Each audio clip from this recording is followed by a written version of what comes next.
Sometimes the justice system works and sometimes it doesn't.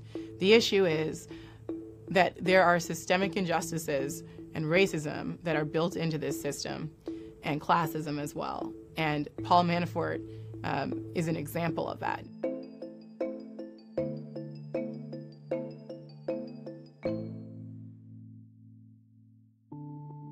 The fact that Paul Manafort was sentenced twice doesn't change the fact he has been treated with kid gloves. He's been treated as though he's a model citizen, even though he's a traitor to this country.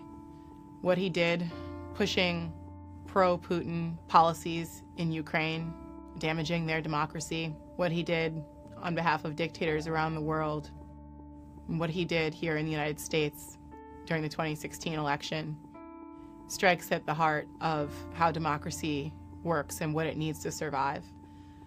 And to me, you can call that a white-collar crime. You can have defense attorneys that say that it's a victimless crime, but it's not. When compared with the way so many Americans, so many Black and Hispanic Americans especially, have been treated for centuries in this justice system, it is painful.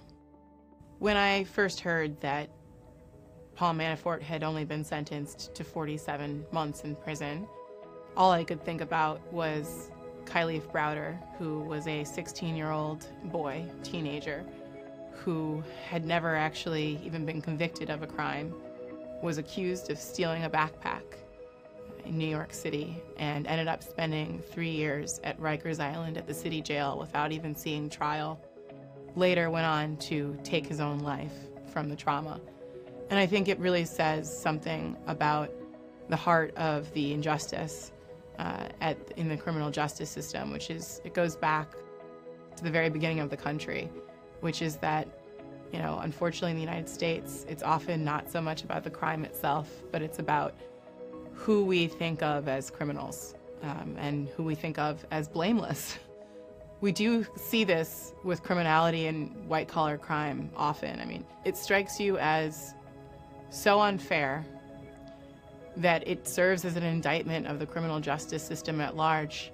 And what message does that send to the other Paul Manaforts, the young lobbyists coming up who now think they can get away with anything?